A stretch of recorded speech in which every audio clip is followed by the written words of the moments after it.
Yo adoro la pitanga. Qué rico. El pitanguero me parece un árbol precioso, divino y nace fácil. Yo recuerdo la caña y la con pitanga es una delicia. Íbamos a Salvar Yuyo cuando hacía la última edición de Telemundo con algunos compañeros a tomar caña con pitanga. Qué delicia, ¿no? Pero además el fruto natural es una maravilla. Facundo. ¿Cómo están? Buenas noches. Vamos a hablar de pitangas. Vamos a hablar de frutos nativos, porque sucede algo en Uruguay, y es que si hacemos el ejercicio de repasar el tipo de frutos que hay en los hogares de los uruguayos, seguro vamos a pensar en naranjas, en manzanas, en bananas. Sin embargo, ninguno de estos frutos es nativo de Uruguay, es decir, que no crecían naturalmente en nuestro territorio hasta que fueron introducidos. En cambio, existe otro grupo de frutos que son considerados, sí, nativos de nuestro país y que crecieron en los montes indígenas de todo el Uruguay desde hace siglos. Estamos hablando de más de 20 especies y tipos de frutos nativos. Entre ellos se destaca el guayabo del país, el butiá, el vaporetí, el ubajay, la pitanga, el guavillú, el arazá rojo. Como les decía, hay más de 20 especies y tipos de frutos nativos. Y resulta que estos frutos tienen beneficios nutricionales. Por ejemplo, les doy algunos ejemplos. El guavillú se destaca por su alto contenido en antioxidantes y vitamina C. El arazá tiene betacaroteno, vitamina C y altos niveles de potasio. Y el guayabo del país se destaca también por su acidez baja, el contenido medio de vitamina C y valores relativamente altos de calcio y de potasio, incluso más que la banana, que es como la gran fruta que nos da potasio. Estos frutos estaban acá antes de que llegaran los conquistadores o los invasores europeos y eran consumidos por los grupos indígenas locales. Sin embargo, si uno se aleja de las zonas rurales, donde estos frutos sí tienen un protagonismo, se preparan licores, mermeladas, postres y forman parte de la idiosincrasia y de la alimentación de esas personas, si venimos un poquito más para acá, hacia los centros urbanos, estos frutos se van desdibujando y no son tan populares en las mesas de los uruguayos. Y eso tiene una explicación. Muchos uruguayos son descendientes de inmigrantes y los europeos, cuando llegaron al Río de la Plata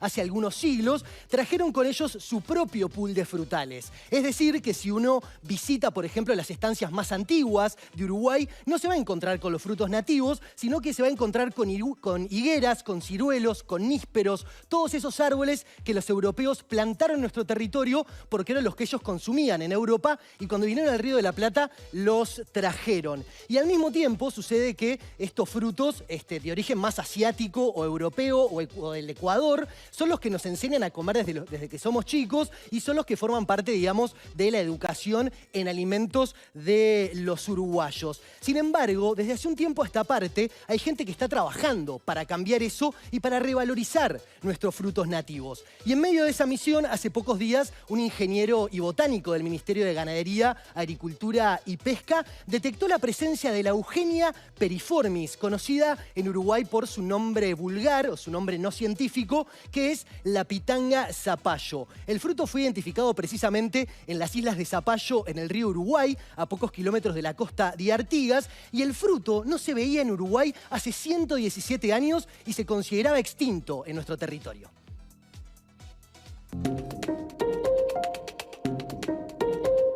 A pocos kilómetros de la costa de Artigas, sobre el río Uruguay, se encuentra uno de los últimos relictos de la flora y fauna nativa del país.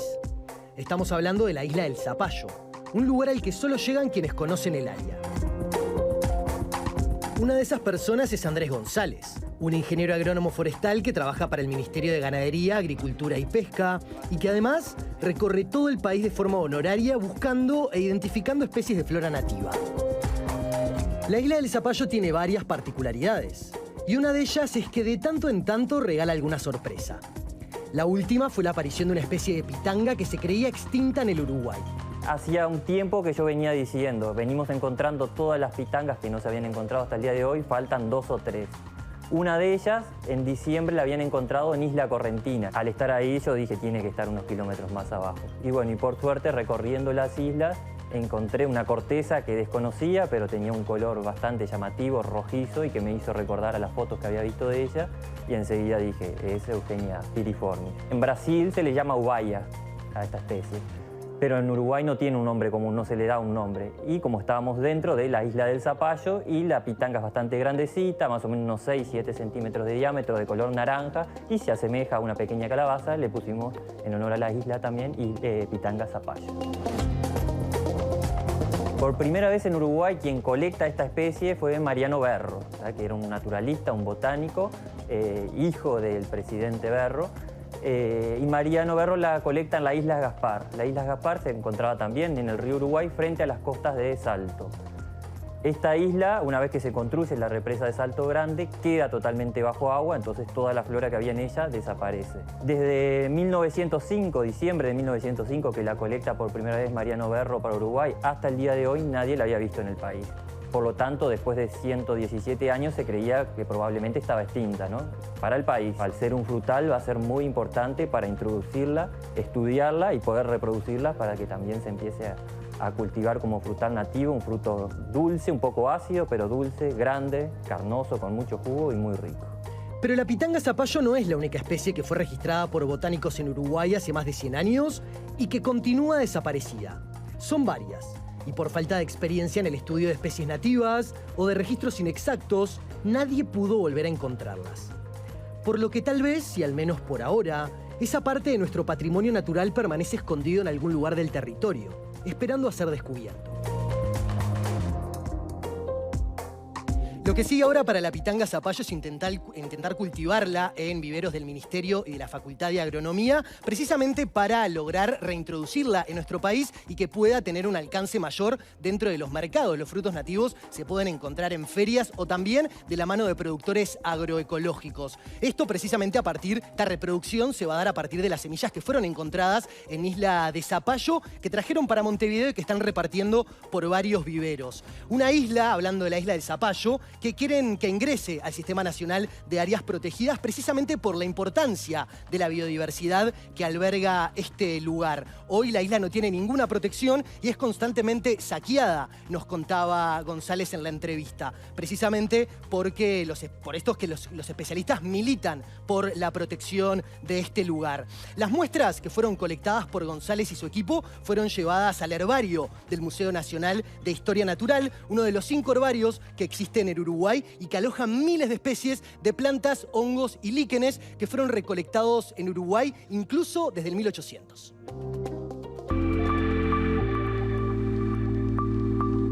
En botánica, un herbario es una colección de plantas o partes de plantas secadas, conservadas, identificadas y acompañadas de información crítica como la identidad del recolector, el lugar y fecha de la recolección y el hábitat donde se encontraba la planta. En Uruguay hay 5 grandes herbarios. Uno de los más importantes está en la Ciudad Vieja de Montevideo y depende del Museo Nacional de Historia Natural. Estas son las muestras más antiguas que tenemos en el herbario. Esta es una forma de herborización que es antigua y de hecho no es muy práctica porque tenemos montadas las plantas secas pero en un libro, que no es lo mismo que estas sueltas que tenemos por acá. Entonces no es lo más cómodo, pero sí es como se hacía antiguamente. Estas muestras, las más antiguas, datan de 1838. Desde entonces, el herbario generó una colección con más de 100.000 ejemplares diferentes de plantas, hongos y líquenes de todas partes del mundo. Entonces esto tiene un valor muy importante por un poco científico, pero también como histórico, porque es una colecta de un lugar que ahora obviamente está muy cambiado, entonces es muy importante este registro. Están bien conservadas gracias a que las muestras se envenenan, se tratan con bicloruro de mercurio. ¿Por eso tienen esta advertencia? Sí, tienen esta advertencia. Esta es la forma, digamos, actual de preservar ejemplares. Una cosa que hace que una planta tenga ese valor es esta etiqueta, ¿no? Los datos asociados, el dato de colecta, la fecha, características que los colectores observaban en el lugar, además los colores, porque eso también se pierde a veces en el proceso de secado y de montaje. El herbario suele ser consultado por investigadores de toda la región, pero no solo científicos. También tenemos muchas consultas de artistas y bueno, y en eso es que les quería mostrar estas colectas que tenemos de Horacio Quiroga, que tenemos cerca de 200 ejemplares que fueron colectados por él en 1913 y 14 en la selva de Misiones. Acá tenemos hongos y líquenes de la colección que se guardan de forma diferente porque la preservación es diferente, el secado. Los hongos son mucho más voluminosos, entonces requiere otra forma de guardado y lo que se hacen es se secan lo más posible. El herbario tiene más de 1.500 ejemplares de hongos. Tenemos otro mundo de forma de herborizar que son los líquenes que se guardan de esta forma porque también se secan muy bien antes, previo. Hay ejemplares de líquenes colectados desde en Islas Malvinas hasta en Japón y acumulan cerca de 10.000 ejemplares.